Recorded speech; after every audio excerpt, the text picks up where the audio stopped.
प्रिय साथियों नमस्कार। मैं संजू कुमारी सरोज संपदा चैनल पर आप सभी का सहृदय स्वागत करती हूँ। आज इस सेशन में हम सब यूजीसी नेट 22 अगस्त 24 की तैयारी के लिए बाइलिंगुअल, जो आपको हिंदी एवं इंग्लिश दोनों लैंग्वेज में होंगे, एजुकेशन पेपर 2 के लिए टॉप 7 क्वेश्चन जो पार्ट 10 के रूप में है, रिवीजन फटाफट।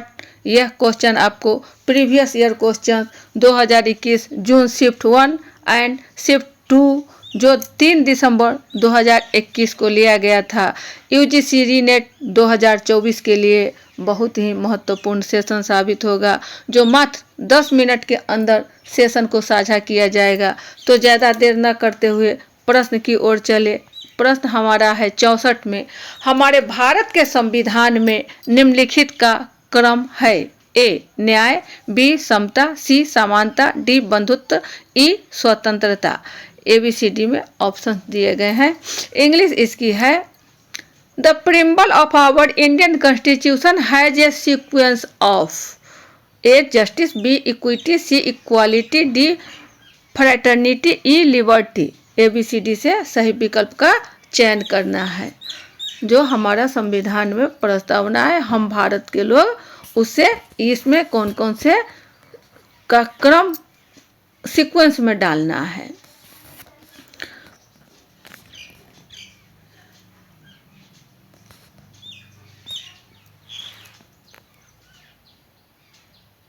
इसमें आपका सही विकल्प हो जाएगा option C. Option C, AECD। A पहले आपका आएगा जस्टिस,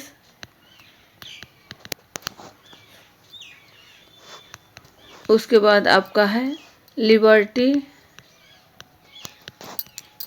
उसके बाद है इक्वलिटी, उसके बाद है फ्रैटर्निटी। तो ये थे आपके ऑप्शन सी। नेक्स्ट क्वेश्चन 65 की ओर, शैक्षिक प्रौद्योगिकी विद का संबंध होता है: ए अभिकल्प अनुदेश से, बी अनुदेशात्मक सामग्री तैयार करने से, सी अनुदेशात्मक परिकलन सेवाओं के प्रबंधन अथवा अधिगम संसाधन संकलनों से, डी अधिगमकर्ता के लाभार्थ प्रौद्योगिकी प्रयोग के लिए अनुसंधान और अभिज्ञान सिद्धांतों के प्रयोग से। इसमें ABCD से आपका चयन करना है कि कौन कौन से स्टेटमेंट सही होंगे। इंग्लिश इसकी है, and educational technology is concerned with.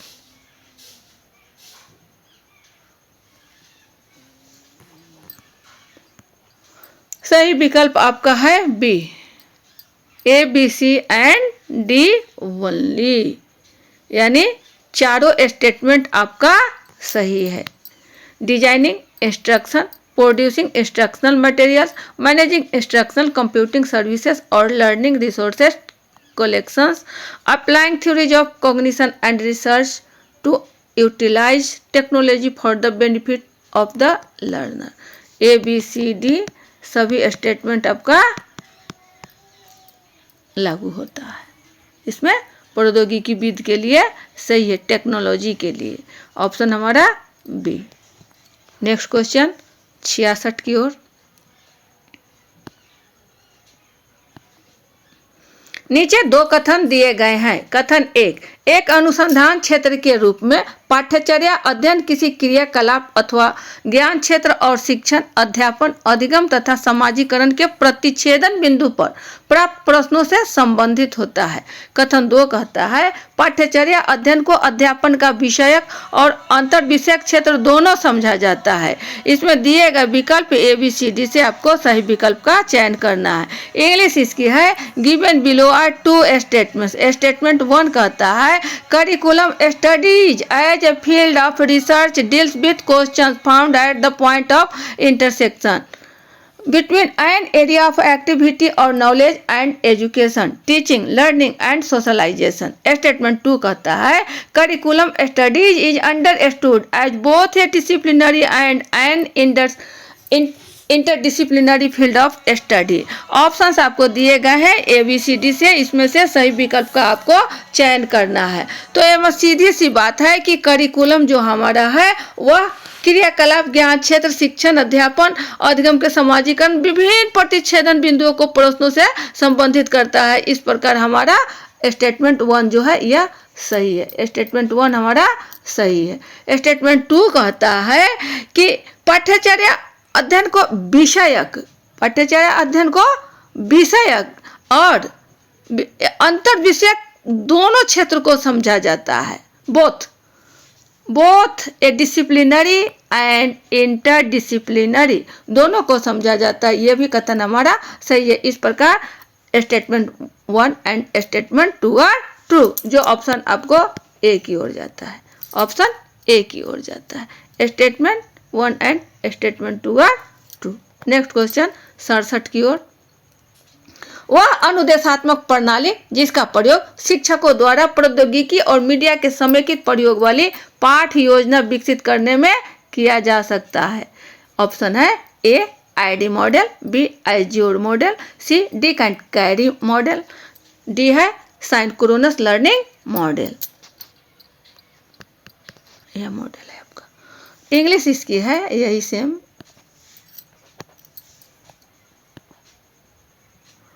An instructional system that teachers can use to develop lesson plans which integrate the use of technology and media is known as। इसे किस रूप में जाना जाता है, इसके बारे में पूछा जा रहा है कि शिक्षक द्वारा जो अनुदेशात्मक प्रणाली समेकित मीडिया प्रयोग वाली पाठ योजना को डेवलप करने के लिए कौन सा मीडिया को हम लोग, कौन सा मॉडल को लागू करेंगे।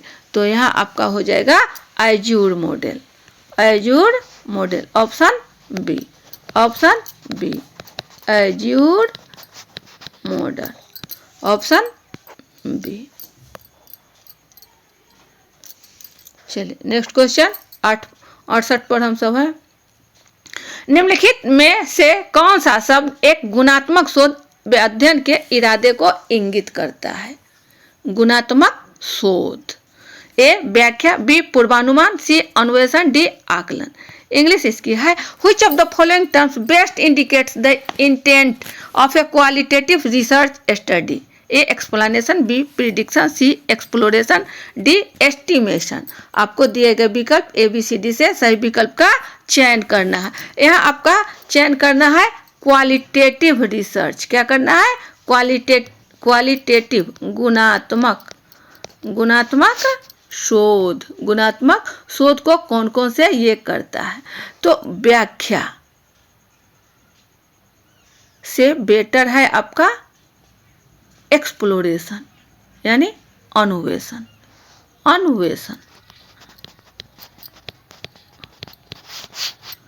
इसमें अनुसंधान प्रतिमान की एक अनुसंधान मॉडल है जिसके अंतर्गत एक अवधारणात्मक अभिविन्यास है। इसके द्वारा यह सत्यापित किया जाता है कि डेटा संग्रह के गुणात्मक तरीकों को किन रूपों में अन्वेषण के द्वारा पूर्ण किए जा सकते हैं। तो हमारा क्या होगा? Option C, option C exploration, option C अन्वेषण। नेक्स्ट क्वेश्चन 69 की ओर 69। एक चर जो संभावित रूप से एक शोध अध्ययन के परिणाम को प्रभावित करता है लेकिन इसे प्रत्यक्ष रूप से देखा और नियंत्रित नहीं किया जा सकता, इस रूप में जाना जाता है। ए गुणवाचक चर, बी भ्रामक चर, सी परिनियामक चर, डी सहवर्ती चर। इंग्लिश इसकी है a variable which potentially influence the outcome of a research study but cannot be directly observed and controlled is known as, which is known as, controlled is known as। चले A attribute variable, B confounding variable, C moderator variable, D concomitant variable. अब आपको ABCD से सही विकल्प का चयन करना है। इसमें आपका सही विकल्प हो जाएगा confounding variable, option B confounding variable. इसे हिंदी में भ्रामक चर कहा जाता है। भ्रामक, जैसा कि अस्पष्ट है आपको, भ्रामक जो भ्रम की स्थिति को पैदा करे। यह एक ऐसा चर है जो संभावित रूप से शोध अध्ययन के विभिन्न परिभाषाओं को यह प्रभावित करता है, किंतु इसे प्रत्यक्ष डायरेक्ट एंड कंट्रोल नहीं किया जा सकता है। इसे directly observed and controlled can not be. इसे नहीं देखा जा सकता है और नहीं इसे नियंत्रित किया जा सकता है। तो ये थे हमारा ऑप्शन बी। नेक्स्ट क्वेश्चन 70 की ओर हम सब हैं। एक शिक्षक ने अपनी कक्षा के 50 छात्रों की परीक्षा ली और उन्हें grade A, B, C, D और E दिया, जो कि सबसे अच्छे से कमजोरी के क्रम में उनके प्रदर्शन के स्तर को दर्शाता है। निम्नलिखित में से किस परिमाप मापने संयोजन का प्रयोग किया गया है? एक क्रम सूचक और अनुपात मापनी, बी नामित और अंतराल मापनी, सी नामित और क्रम सूचक मापनी, डी अंतराल और अनुपात मापनी। इंग्लिश इसकी है, A teacher gave a text to 50 students of his class and awarded letter grades A, B, C, D, E to indicate their level of performance in hierarchical order from best to the poorest. Which of the following combinations of scales of measurement has been used?